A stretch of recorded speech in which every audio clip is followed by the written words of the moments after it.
and welcome to our 2025 Michigan State preview video. Chris, these things are coming at us fast and They are. furious since we are in our two-a-days, what we call our two-a-days. It's two Big Ten schools we preview each and every single week up until the season begins.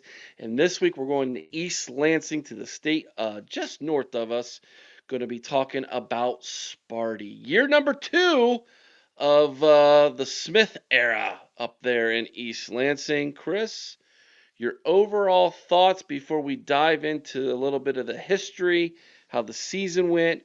We have a great interview lined up with a Spartan Savant for all of you, Yeah. and then we will give our predictions. Chris, go for it, man. Um, this is a team I like Jonathan Smith. I think he's got the ability to be a good coach. I think this is a team that's got some really nice pieces in place. Aiden Childs, I'm interested to see how he progresses this year. Jack Velling, of course, the tight end, also a very talented guy. But they've had to bring in a lot of transfers, specifically on the offense, to fill the key roles. And you know, it's going to be interesting to see how it plays out. I think this season's all going to fall on the shoulders of how much Aiden Childs progresses at quarterback. As he goes, I think the Spartans go in 2025. Now, Chris, I've seen your predictions already. You have Michigan State pulling off a pretty big upset this year, and you might not think it's that big of an upset, but I think the college football world It's and community significant. would. And in order to do that, I think Michigan State is going to have to have a couple things go their way in order to do that and make it to a bowl game. Number one, they're going to have to stay healthy. They're not a deep team. They do not have a ton of depth. They are talented, but they are extremely young at a Mhm. lot of positions. They're going to need some guys to really step up this year, and they're going to need their transfers to hit. Those are the two things they're going to have if they're going to compete at a bowl level and beyond and maybe pull off an upset or two in 2025. Yeah, you're absolutely right. Health is going to be a very big key, and like you said, Aiden Childs, very big key. But I do have them pulling off a bit of a stunner. But the other thing is they've got a nice, what I think is a manageable schedule. It's not Wisconsin bad. Yeah, I mean, this is a team that has three pretty. I'm not gonna say easy, but pretty fairly easy non-conference games, and their conference schedule was not as brutal as some. Hmm. So I feel like this is a team. Like I said, I like Jonathan Smith. I like what he brings. I like what Childs brings to the table. Hmm. But is he ready to take the next step? That's the Yeah, question. that's a great question, and I think what's your thoughts on Jonathan Smith? I view him as kind of like Mr. Consistency. He is Yeah, he's not like a rocket ship, but he's a steady builder. he's a steady builder. He typically, and this is what I'll say. It's a case of I think he wins the games he's supposed to win and sneaks in an upset every now and then. Um, he's not going to set the world on fire. He's not going to go out there and win 9, 10, 11 games this season. Probably not going to happen for a few years yet, But he's building to that. but he's building to it. Yeah, I yeah, don't I know that you'll agree. ever see Michigan State again where they were under D'Antonio. You don't think so? I don't know. I I don't know guess that that we'll see him depends on again. how you describe what they were under D'Antonio. I I think mean, they were a relevant team who competed for the conference. hmm I Um, think they I can get don't back to that. I don't know that they can. I do. Michigan State, to me, as a Big Ten school, is a tier two, we can be a tier one. We've done it before. We can do it again program. Look at basketball, right? Basketball is a totally different thing. They're amazing in basketball. But it's not that different because I think Michigan State to me is a tier two program in the conference that is knocking on the door of getting back to a tier one program, and I believe they can because I believe that the most important people who are interested in investing in the football program to seeing it back at that level, they have those people in place. Are they going to be a Penn State, Ohio State, Oregon, maize and blue team up north from Ann Arbor consistently? No, but I think that they are the next level to that and can get in back into that eventually. I'm just not sold on it. And here's the problem. I'm thinking in today's today's NCAA, I almost feel like you're going to have to make a choice. Are you going to be a football school or are you going to be a basketball school? Florida's proven that doesn't have to be the truth. That's not the case. Have they though? Yeah, Really? Because how good was yeah. their football team been the last couple of years? They're look how good they're going to be this year. I'm not sold on them, man. I'm Oh, just dude, not sold on them. you need to buy stock in Florida. Trust me. All right, man. Let's take a look at them historically.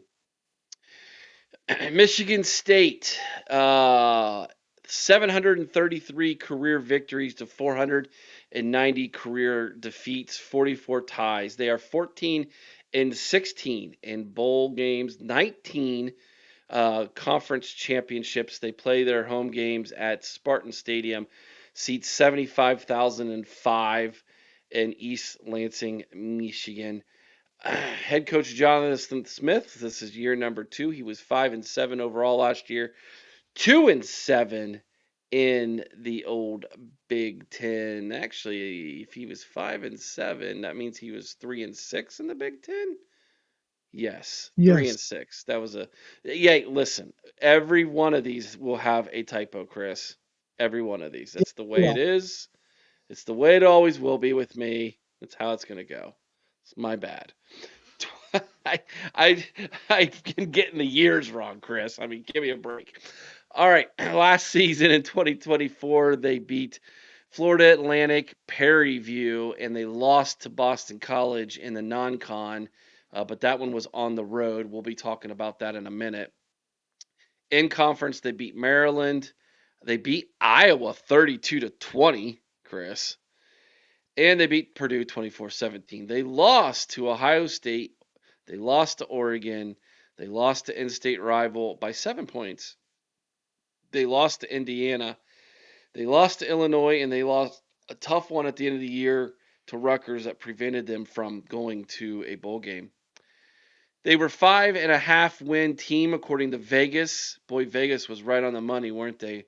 Being 5-7. Both of us, Chris, said take the under. We both were correct in our prediction last year for the Spartans. So, those guys that wrote that Michigan State schedule last year must be the same people that came after Wisconsin this year, man.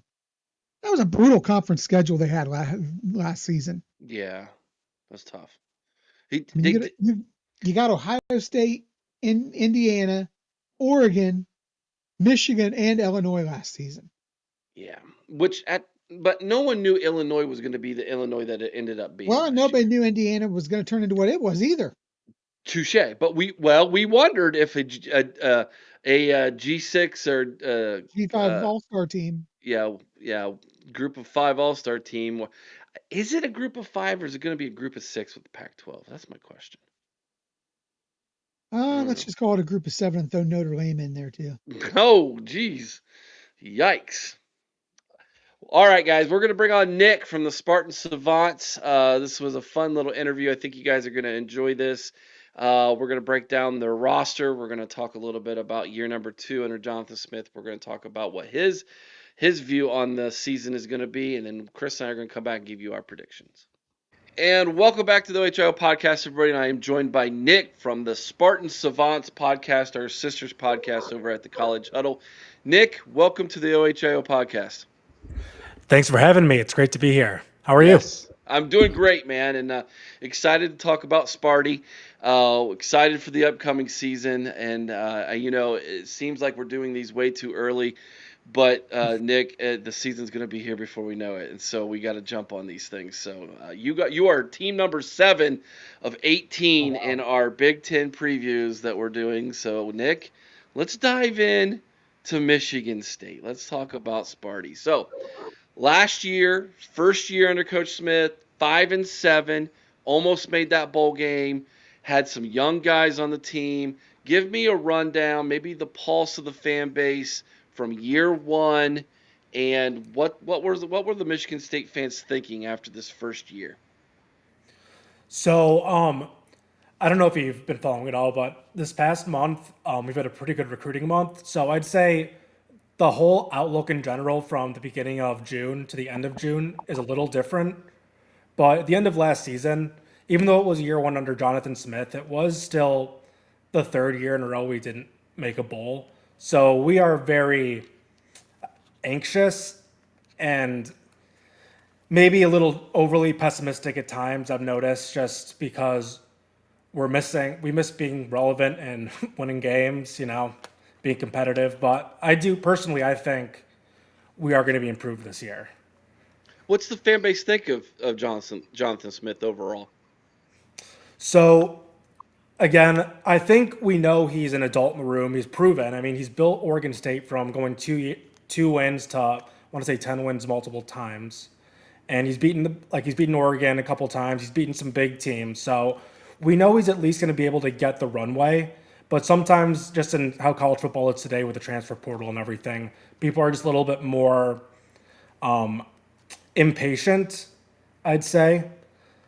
So I know I see a lot of people comparing him over to Signetti over at Indiana because he just had that one incredible year. So I do think are confident in him, but we do just we need to see progression this year. We need to improve, make a bowl game. And what does that, without diving into the schedule, what would that look like? Is it just getting one more win and going to a bowl game? Is it seeing a little bit more competitiveness in some of the bigger games? What does that look like to you guys? So at least to me, I think the number one thing we need to see is just development. Like, we need our players to be better. Like, as Aiden Childs, year 2 as a starter, he improved throughout the year, but I mean, he had 11 interceptions last year. It was kind of rough for him. We need to see significant improvement on him, and that, in my opinion, comes down to the offensive line improving. So we have Coach M, the offensive line coach. He's one of the premier offensive line assistants. So we really got to see that pay off a bit this year. We have another year of what is it? Connection, compatibility together. It's year 2 in the system. We need a little bit better injury luck. That has to happen this year. Yeah. We were down, like, I want to say 5 starters by the end of September. Like, it was just brutal. So we just need to, but I mean, that's not really anything we can control. But I just think the main thing is we need to really just see our players improve. And if they do improve, I do think we just will win more games, whether it's 6, 7, 8, who knows? Sure. So, any changes in the coaching staff at all this year, or is it's still the same coaching staff? Year 2, more understanding in the system, more development, and possibly even building on that depth, because obviously injuries do take part of that. Yeah.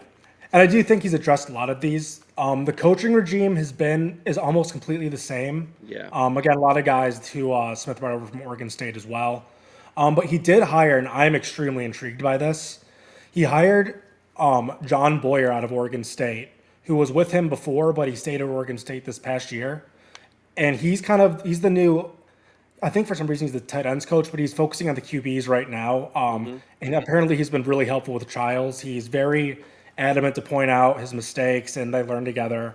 I've read some interviews with Childs saying he's really appreciated the work.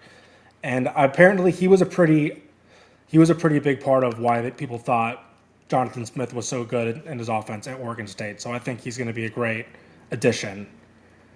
Sure. Okay.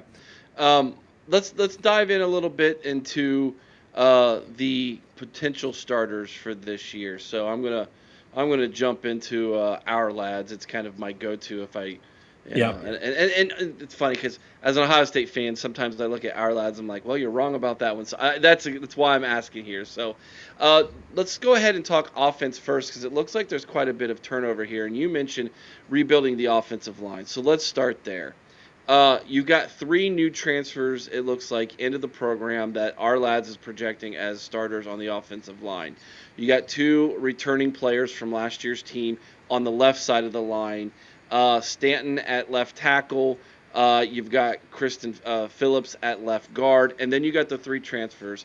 They're Matt Gulbin at center, Luka Vincic at right guard, and Connor Moore at right tackle. Is that the projection in your mind for how this offensive line is going to be? Number one. And number two, you mentioned it, the importance of the offensive line. Is the offense success, in your opinion, dependent on their success up front? So yes, going to the starters. So if you look at the left guard right here, where it has Kristen Phillips, or Big Dooley as we call him in East Lansing, and then Gavin Brocious, they were both out for the season by game 3 last Mm, year. So they, I think at the moment, just because it seems like Brocious has come back from his injury a little bit better, I think he might be starting to begin the year, but it really seems to be neck and neck between those two. Stanton Ramel, last year that was his redshirt freshman year, and that was his first year healthy. Apparently, he's at a great camp, and he was pretty good last year. He's going to be a huge improvement, and he's one of the leaders of the team. It sounds like he's representing us at media days, which was just announced like a half hour ago. So his improvement there, and I know Rustin Young was a pretty high level recruit, 4-star, and then so right tackle, we have Connor Moore, who was kind of our big transfer, who was a huge get from us. I think we beat you guys out for him. Not to brag. I that's know all you right. probably lost some sleep over that. But so Ashton Lepo was actually the starter last year, over Connor Moore, or not over Connor Moore, but he was the starter last year. So Connor Moore, and he wasn't that good, to be honest. So it's nice that he stayed because he kind of knew he would start losing his spot to Connor Moore there. So I think having someone who's at least a proven starter be a backup is a good sign for our depth. And Connor Moore was just a huge get for us. And I know that Luka Vincic, he was at Oregon State before, so Jonathan Smith is a little comfortable with him. He knows him. I think he was a reserve last year, so hopefully he'll be solid. I know he's bigger than our guy last year, who what was his name? He was only here for 1 year, but he's bigger than him. That's the thing about transfer portals, man. You get one. Sometimes you get a guy 1 year and they're gone. And you're like, I didn't even learn their name, man. It was like, yeah, that's how it goes. Let's talk about receivers and tight ends now. So you guys, you have Nick Marsh coming off a fantastic freshman year. He's back. He's going to be at the X. A couple transfers come in. Some guys had some really good years. You have is it Christian or Christian, but doesn't have a T in it. McCray. Uh, Ohio State fans should know him. He came over from Indiana. As far as his high school play was in Avon, Indiana, which is right there by Indianapolis. Played at over there for the Golden Kent Flashes. State. Kent State, Sorry, I want to say. He was at Kent State, right? Kent State. Yep, that's right. Kent State, the Golden Flashes. Had a great year last year. 40 catches, 705 yards. And then you also go out and you get Omari Kelly from Middle Tennessee State, who started his career at Auburn, big time recruit. 53 catches, 869 yards, 4 touchdowns, and McCray had 9 touchdowns last year. And you're putting them with Marsh, and all of a sudden, Aiden Childs has got some serious weapons at the wide receiver position. And oh yeah, by the way, you got Jack Velling at tight end too. So this seems like, again, if the offensive line can hold up, there are some weapons there for Childs, man. I know, it's pretty sick. We might actually be good this year. Um, but But really, I liked the receivers last year. I liked Glover. I really liked Isaiah Johnson. But whatever, they're gone. But it seems the consensus seems to be that we've really upgraded the room. I can't pretend like I watched that much Kent State last year, but I saw some of Christian McCray's highlights, and I mean I'm in on that. It seems like we're adding a lot of speed and we're adding some size with Omari Kelly, which I've seen comps. I'm not going to say he's as good as it, but I've seen people comparing him to Jaden Reed, which love to have him. He was fantastic. So, and I mean, if you look at the tight ends, you got Jack Velling, who had a little bit of a disappointing year last year, but he's coming back all big. What was he? All Pac-12. I want to say 2 years before. Like he's a legit player. Should be might be our number two behind Marsh receiver, I would think. And then Parachuk and Masmunis have all shined, but they've all flashed, but they've both had injuries the past few years. So again, we got to keep the health, and I just think as well with this offensive line blocking will help Velling do better because he's not the best blocker. So I just think that would. It really all comes down to the offensive line. I It think. really does, doesn't it? Yeah. And then you look at your backs, man. Of course, you've got Aiden Childs at quarterback. I love how you guys actually have a fullback. Okay, old school football. Jake or Jay Coin, is it Coin or Coin? And then at running back, another transfer coming in, and Elijah. And I have no idea how to pronounce this last name, so I'm not even going to try. We'll just call him TT, right? Elijah TT. That's what happened. From Sacramento State from last year. So that's the projected starter there at running back, according to our lads. But you have a couple other guys too, a couple sophomores, and Brandon Tullis and Frazier. So there's some dudes there, but it feels like to me that this team is going to go where Aiden Childs can take it.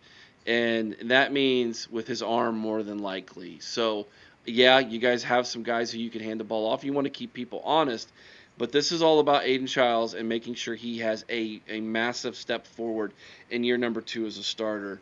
Agree, disagree? Talk to me about your backs. So I agree to an extent, but the past few years and last year, our run game was horrid. Like, I mean, just our backs were fine, but like they just couldn't. They would get tackled in 2 seconds. Like they just could not. It was just the offensive line just was not holding it well for them. So I liked Tula. I liked Frazier a lot last year in his moments. So from what I've read, it seems like Tulis and Frazier are kind of the 1A, 1B right now. And the transfer ETT might be more of a third down kind of back. We do also have a freshman that he was from East Lansing actually. I think went to Oh, Lansing. hometown kid, huh? Yeah, hometown hero. He was a true freshman. He was a four-star recruit. Might be a little bit too early for him. Might have to put on some size, but I loved watching some of the highlights I saw from him. But I really think we just need a consistent run game that can do something, like a run Sure. game that at least can pretend to be a threat. Because last year everyone just knew to get to Aiden because Yep. we couldn't get anything done there. Yeah, But defenses could pin their ears back and go after him because there was no run threat. And again, I think if you can keep defenses honest, that's all you're looking for is to give Aiden a chance with these talented wide receivers to make something happen with his arms or his legs, right? I mean, if the play breaks down, he could definitely utilize his athletic ability. So offensively, Michigan State needs to score more points. You go back and you look at how they did last year, and I have the results from last year. I can pull them up real fast, but you you don't got. you don't need to pull them up. But I just say like okay, look again in some of the big games. Ohio State 7 points, Oregon 10 points, Michigan 17 points, Indiana 10 points, Illinois 16 points, Rutgers 14 points. Like that's not going to get it done. You got to be in the 20s or more to give your defense a chance because a lot of times it just felt like the defense was just gassed. They're just gassed at the end of the game. Offense kept stumbling and couldn't convert on third down, and next thing you know, the defense is they got their heels to the back. So let's flip it over to the other side of the ball here, Nick, and take a look at the defense now. Starting up front, Jalen Thompson is on one end, and they're saying David Santiago, a transfer, is on the other end. He is from the Air Force. You gotta love it when one of the service academies donates an athlete to your program. Okay, like that's Yeah. that you always gotta love that. Ohio State had one years ago, an Anthony Schlegel, linebacker, who's still a hometown, still doing stuff on the radio and podcasting and things in Columbus, Ohio. But you gotta love that. And then up front in the middle, at the tackles positions, you got Alex Van Summeren, and then another transfer, Grady Kelly comes in. He's from Florida State via Colorado State. So a kid who's played a lot of football in his time, 2 different stops. And so now you got some big boys up front. You got some new guys, but you also got some of the guys who you're all familiar with. Your thoughts on the defensive line and your projection on how they look going into 2025. So honestly, there's so many new names that I can't really get super into the depth with it, but I do know. So Jalen Thompson was hurt for a lot of last year. Dunnigan was the one who was starting, or no, he wasn't starting, but he was playing a lot. Van Sumeren, he's been off and on injured. But he's been pretty good when he's been healthy, and he seemed to become a leader in the room. I do remember kind of the main thing we were hoping for at the offseason was we wanted some additional tackles and edges because last year we went like 7 games without a sack, which was I think an NCAA record, which is you love it when that happens. But really up front, I mean, I know Grady Kelly. I guess he didn't have the best year at Florida State, but I mean nobody there did. He was one of like the more sought after guys in the portal 2 years ago. One, he went to Florida State, so I kind of hope we can put it together here. Really, with the defense, it's just they were just so injured last year. It's tough for me to really analyze it. Sure. At the linebacker position, you're going to be you got a lot of upperclassmen here. You got senior Wayne Matthews the third. You got a junior in the middle at Jordan Hall, and then on the other side at the strong side, you got again redshirt senior Darius Snow. So 3 guys, all upperclassmen. You would think that leadership, that maturity at least, is going to be good and solid in the center of your defense. I would say so because again, I mean, Darius Snow. I've heard that it might be him kind of head and head with the younger guy behind him, Samaj Bridgman, the transfer from Michigan, which is disgusting, but we'll let that happen. How do you think about that? Like, how do you feel about that, man? As a Spartan, is it kind of like, well, he's ours now, we're going to adopt him, or is he still got a little bit of a kind of a stain on him? Hey, he's ours now. You know, okay. Okay. He changed his mind. He made the right decision. As long as he's good, but you know, I'm fine with that. It's the time we live in, I guess. You know. Yeah. As long as he's not a spy for the enemy, right? Wouldn't be the first time. But don't get me started on that. But we'll get there. Don't worry. When Buckeyes and Spartans get together, there is a commonality between the two of them. Trust me. Yeah. But so with those guys, Jordan Hall, he kind of took a demotion last year because he started as a freshman, and he was a great leader. He's kind of recruited for his leadership. IMG Academy, I want to say he was like a 4-time captain, which is insane. And he's kind of retaking back that leadership role. He's kind of the head of the defense, it sounds like. And Darius Snow, while he's a 5th-year senior legacy, I mean, he loves the place. He could have transferred whenever he wanted. But he's still here, and I have heard that guy, Samaj Bridgman out of Michigan, he might be playing. He's playing well enough where he might be able to take that spot. And Brady Preslav is apparently he's a redshirt freshman. He's right on schedule to be a good backup to Wayne Matthews. Good. There, and Wayne Matthews was injured, but when he was healthy, he was pretty good. And I remember him hearing that he had a pretty good leadership presence the whole time. On the outside at the corners position, Chance Rucker, the redshirt sophomore comes back off of a 2024 year. I'm guessing he was injured as well Yeah. based off of his stats. But in 2023, he had 14 solo tackles, 9 assisted tackles, an interception, four pass deflections, and so he's hopefully healthy coming back for you guys. And then also on the other side, you bring in again another transfer here, Joshua Eaton. That's a name that is familiar to us Ohio State fans. Someone who I think someone we might have looked at when he was in the transfer portal. But the redshirt senior transfer, so he's again a mature dude. This is like a 23-year-old man here. Last couple years has consistent football player. So hopefully that'll add some depth as well at the corner position. Are those the starters, or is there some other guys competing at corner? I really think that our staff was pretty unhappy with corner and defensive backs because they they took so many out of the portal. So I know Eaton is supposed to be pretty good. Jeremiah Hughes had his moments last year there, but really from corners, I don't like. I really liked Chance Rucker his freshman year. I was really sad to see him when he got hurt. I honestly thought he might transfer, but I just kind of hope again the development comes into play with Joe Rossi, the corners coaches.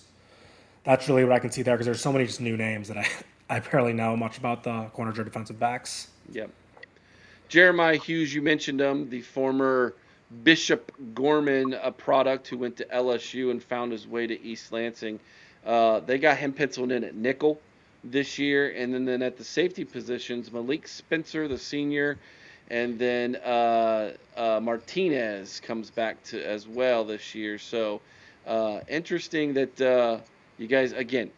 These are guys who are seniors, juniors, fifth-year seniors. A lot of maturity on this defense if they can just put it all together, Nick.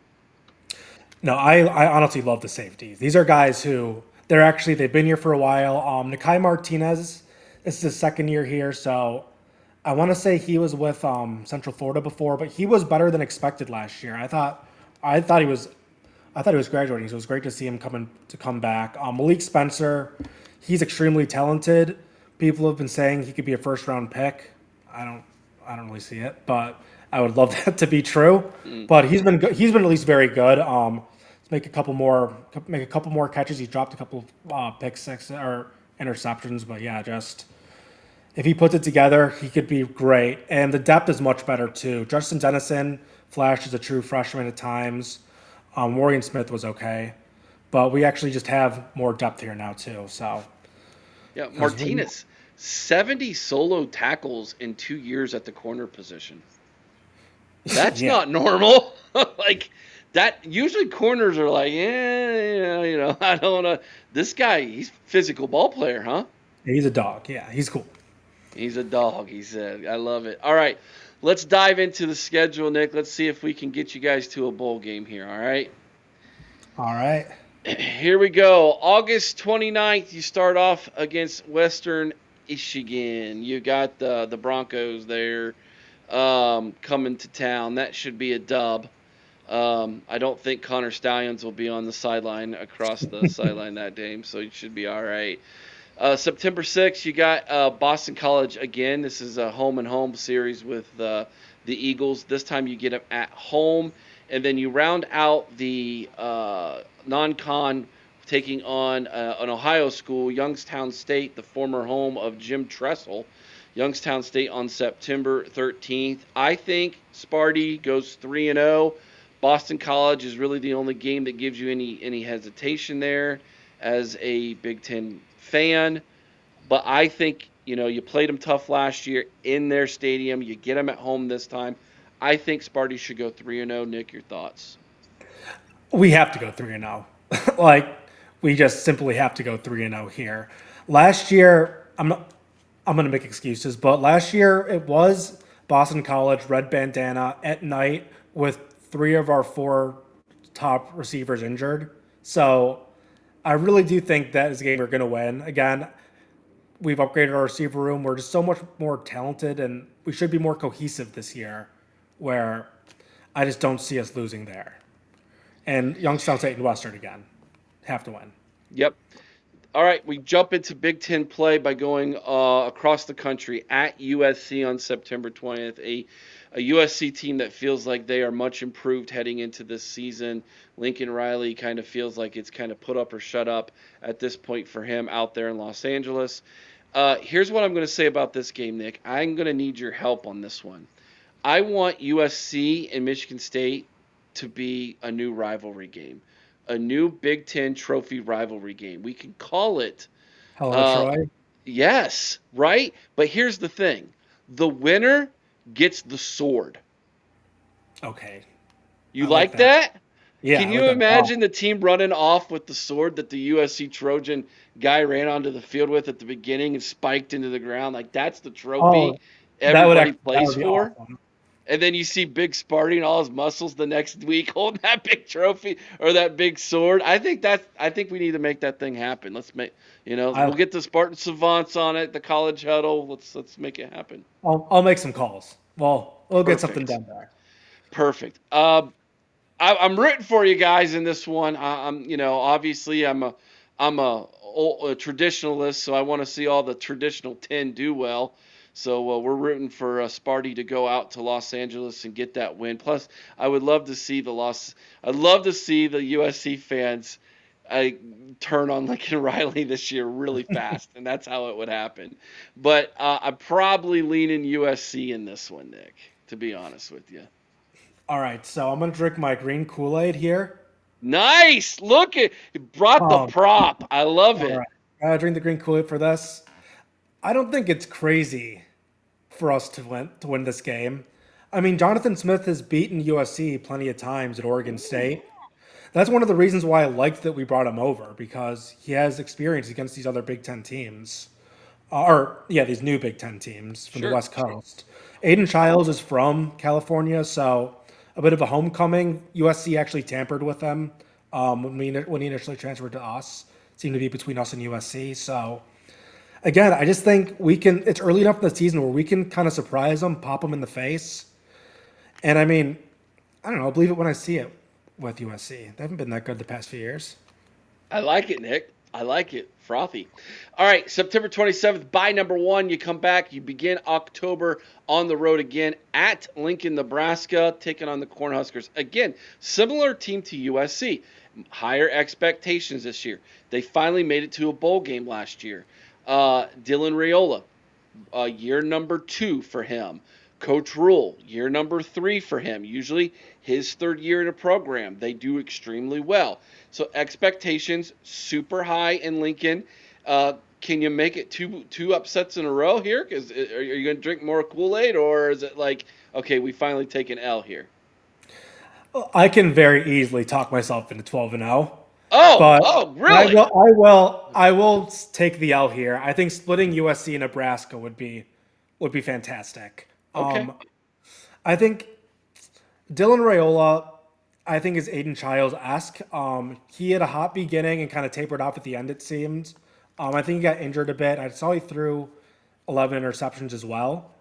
So I think it kind of it might even come down to whoever's better at the time of the year, like in the season. But I don't know. Again, Nebraska's in a similar spot where I know they're just even worse than us. They're just dying to be good. So again, I kind of feel I'll believe it when I see it with them. But I just think with those two crazy atmospheres in a row, we'll probably lose one of them, and I would say Nebraska. Fair enough. You come back home to East Lansing on October 11th to take on UCLA. That's the other team from Los Angeles, in case you didn't know that. And they have a new quarterback, too. Former Tennessee starter Nico is now the quarterback at UCLA. They have some higher expectations. They're in a similar boat as Michigan State. They're trying to get to a bowl game. That's kind of where they're set here. Let's get to a bowl game. Let's get to 6 wins or more. This seems like kind of a one of those games where one of these two teams is going to take that step forward, and the other team is going to come away here disappointed and thinking, "Gosh darn it, we're not there yet." Your thoughts, Nick, on this one?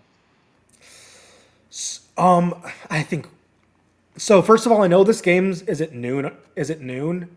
So it's 9 a.m. UCLA time, and I don't know. Like they're probably going to say the same thing about us, but I just think it's a game. It's us at home. It's homecoming weekend.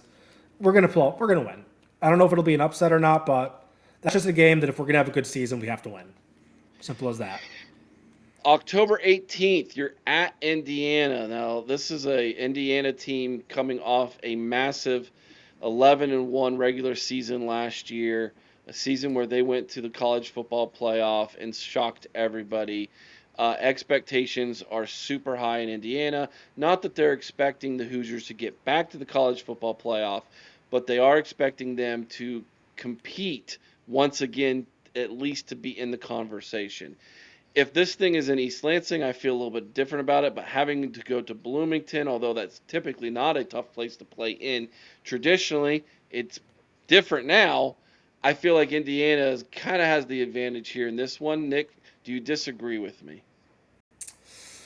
Look, if the Spartans are rolling, I think we could win. I'm Okay. I'm so I want what is in that green Kool-Aid you were drinking, Nick. I want I'm that. look, I know that they have whatever their new QB is. I don't remember his name. It's like Francisco something. I'm over Kurt Stignetti. That was a great year last year, but we've seen it so many times. A coach has a good first or second year and they fall off like crazy. He's gonna have so many new players. I don't know if they'll be horrible. They probably do have an advantage over us there. Like they still might be a better team, but it's like, I don't think it would be crazy for us to win that game. I'm not I'll saying it's mark it as a loss. crazy. I'll mark it as a loss, but I don't think it'd be Okay. crazy to win that game. All right. All right. Because I'm doing the next one as a win. All right, Michigan's a win. okay. Okay, here we go. Things just got frothy. October 25th, the cheaters from up north, the scum of the scum, comes to East Lansing.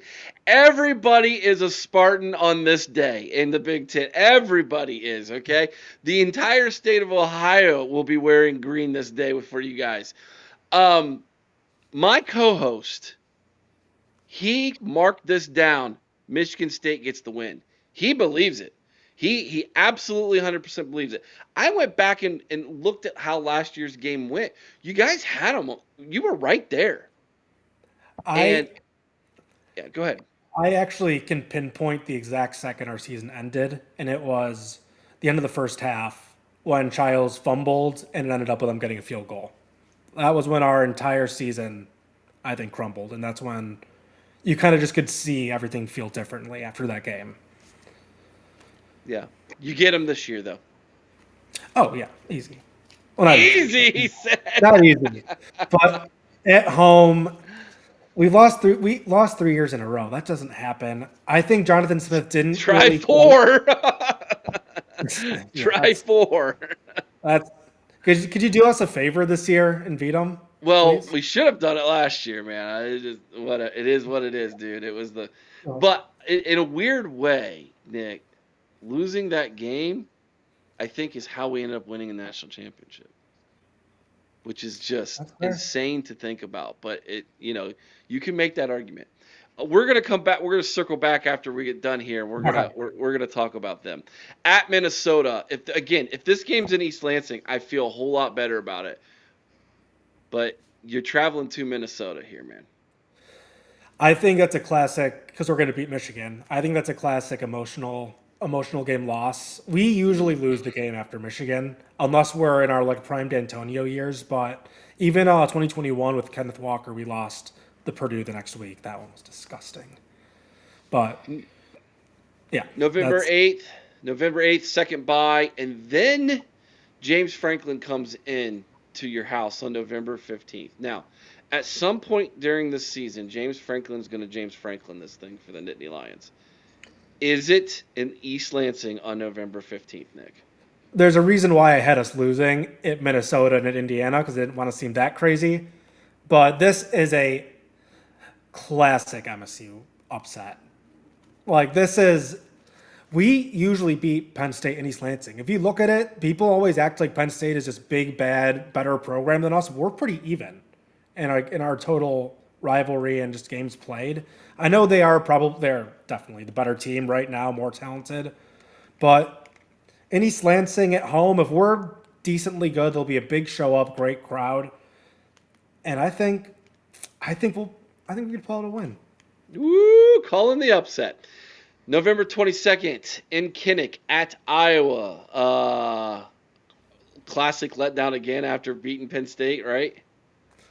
I don't know. We beat Iowa last year. It You was the did. best game of the year, by far. I think at this point, if we're rolling, I think we're gonna we can beat Iowa at home. Okay. November 29th, you get Maryland at home to finish the year. I think Maryland's the worst team in the Big Ten. Yeah, yeah, that's a win. Yeah, It's I actually it's think. not at home; it's at Ford Field, but yeah, that's a Oh, win.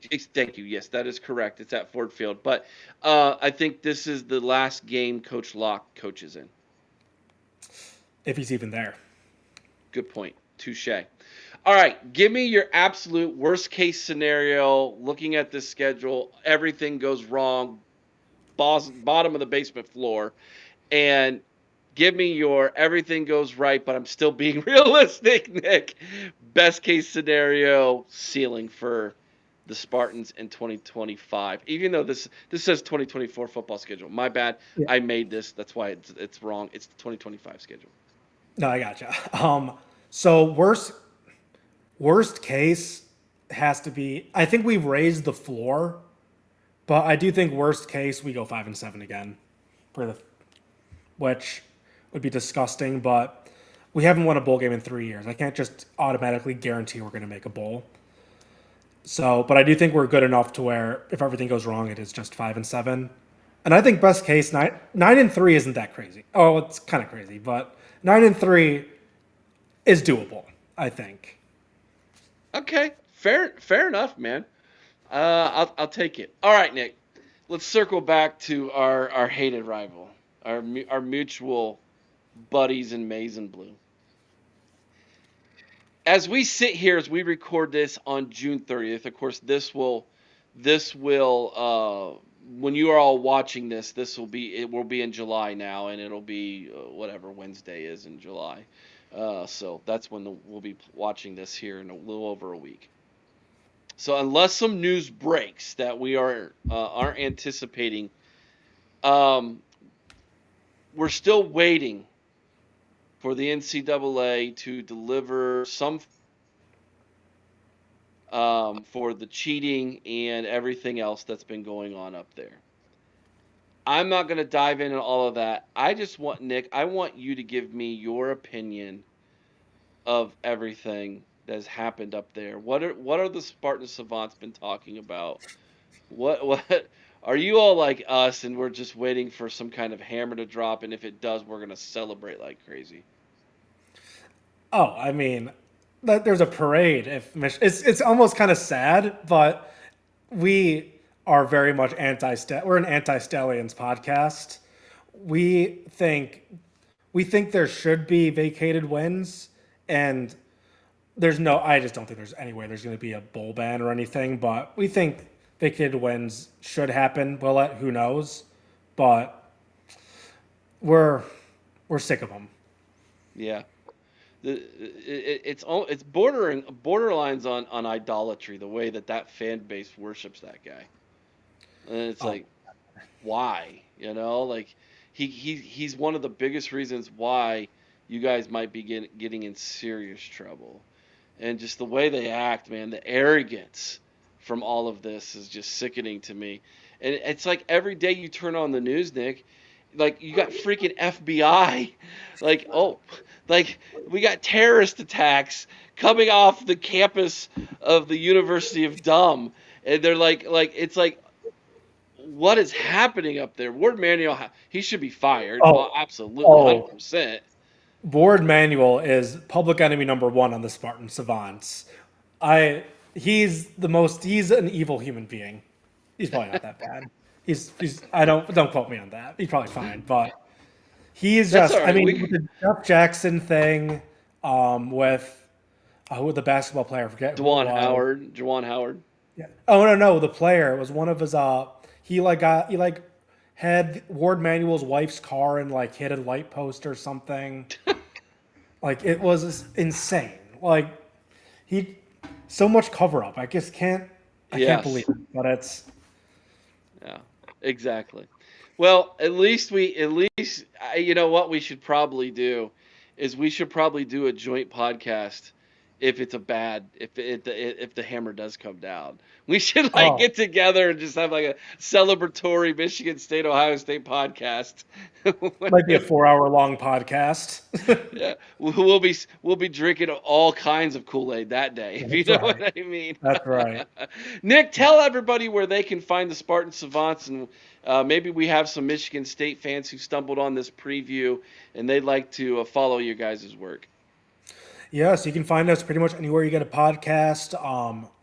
Apple Music, YouTube, Spotify, um, Amazon Music, I think, and just anywhere you can get a podcast, you can find us. And if you're having any trouble there, just go to the College Huddle, thecollegehuddle.com. Go over to the Big Ten, scroll down to Michigan State. There you'll find the Spartan Savants page. It's got all their links to all of their social media, as well as their YouTube channel, etc. Their podcasts. Great guys, fun guys. I enjoy popping in on them every now and then, seeing what they're talking about. They do football. They talk basketball as well. They do it right over there at the Spartan Savants. Nick, thank you so much for joining me. Have a good season this year. Thank you for having me. Good luck and screw blue. I love it. And we want to thank Nick from the Spartan Savants for coming on here, our Michigan State sister podcast on the College Huddle. Chris, it is so nice having these other podcasts at the College Huddle right at our fingertips. It's awesome. And if you guys haven't gone over to the College Huddle, you really need to, because we have a tremendous, tremendous group of podcasts over there, and they cover everything, Eric. Every conference, we got most teams covered. I mean, what are we up to now? About, is it just over 80, right? We're hovering. We're hovering there. We just picked up Ole Miss. So So we got 80 out of the 136 is the total. 136, yeah. So we got a good chunk, about 2/3 of the 2/3. Some, no, not quite that, but we got a lot, Eric. We got a lot. Well, and the good news is we've got 17 of the 18 Big Ten teams covered. The only Yes. one we don't is Maryland. And that's because the Maryland podcast that we associate with is from their student newspaper. So, you know, what can you say? I won't mention your old friends from there. Oh, the good old turtle heads, huh? You ain't gonna mention Turtleheads were them? poking out. Oh, Lordy. All right, let's take a look at this schedule, Chris. The Vegas odds makers set it at 5.5 again. 5.5 once again. Their non-con looks like Western Michigan, Boston College, Youngstown State. I think they can win all three. Eric, you did it again, man. What? You put in last year's predictions. Gosh darn it. I'm just bad at this, man. Look, You're not bad at this. You're amazing at this, but I'm doing too much, dude. I'm you just got too much going on. Yeah. So now is that your actual prediction for this year as well? Well, I'm gonna have to go double check now, but I will tell everybody mine is a little different than that. I actually I have them going and getting 6 wins and going bowl eligible this year. okay. I am right about the 5.5 on the odds makers. The 5.5 is correct. Yes. Yeah. Okay. So let's take a look at what I predicted and what you predicted here real fast. So, okay. Got it. All right. And Chris, you are correct. You are much higher on them than I am this year. Okay, here we go. Western Michigan, Boston College, Youngstown State. I have them winning all 3 games. Yes, I do as well. At USC, I have that as a loss. As do I. At Nebraska, I think they suffer another loss. Agreed. Versus UCLA. What do you I got have? it as a win. Do you? You got UCLA coming into their house. They're coming off back-to-back losses. They're going to be a little chippy. I think I like them to win this one. Uh, yeah, I do as well. I do as well. I think that they can take down UCLA here. So, I have them beating UCLA in this one as well. Next up, Chris, we have at Indiana. That's sadly going to be a loss, I believe. I I agree. Versus their rivals, in-state rivals, it is at home. I have them losing here, I've got them winning this one. and I that's the think they difference pull for the you and I. upset. Okay. I think they pull the upset here. I think they get a Michigan team that is going to underestimate them. And I think they're going to sneak up, much like they've done in the past, and they're going to sneak up and bite them. At Minnesota, I have them losing. I have them losing that one. Second bye, and then they finish up with a home game against Penn State, which I believe will be a loss. That's a loss for me as well. At Iowa, I have them losing that. I do as well. Kinnick is so tough to play at. And I have against Maryland in Detroit, I have them winning that game. As do I. So I have them at 5-7 overall, 2-7 in the conference. Chris, you have them at 6-6, 3-6 in the conference. But what I will say about this, Eric, is if you're looking at this from a betting perspective, stay away from it. I think this one's too close to call. Yeah, I agree. I agree. Um, 5-7 would be exactly as last year. 6-6 would actually be a one-game improvement, and you have that game being against the rivals, who they only lost by 7 points to last year Yeah, on the road. absolutely. That's correct. Um, and again, I think that offensively, I think that Michigan is probably going to be a little bit better, maybe, depending on how the line play is. Um, Defensively, I question if they're all together by that point yet. Mm. Um, they lost a lot on defense, man. They lost a lot on defense. I mean, you had what, two first round guys off the line alone. So Yeah, it's going to be interesting in what Jonathan Smith can do this year for them. I actually like watching Michigan State. I feel like they're one of those teams that Ohio State kind of has. It's like that meme, Rocky meme, where him and Apollo Creed, the arms are coming in and high fiving each other. Uh, that's how I feel that Michigan State Ohio State fans are currently. well, the enemy of the enemy, the enemy of the enemy is my friend. You know. Exactly. You nailed it. Let us know what you think about what we think down in the comment section below. If you indeed are a Michigan State fan, thank you for watching this preview. I apologize for my graphical errors. I try my best to make these things right, but I am human and I do forget things from time to time. So I apologize for that. But we'll try better next time. Remember to be kind with one another. I owe someone's OH and carve it high with all your heart. Chris, till next time, OH. I know.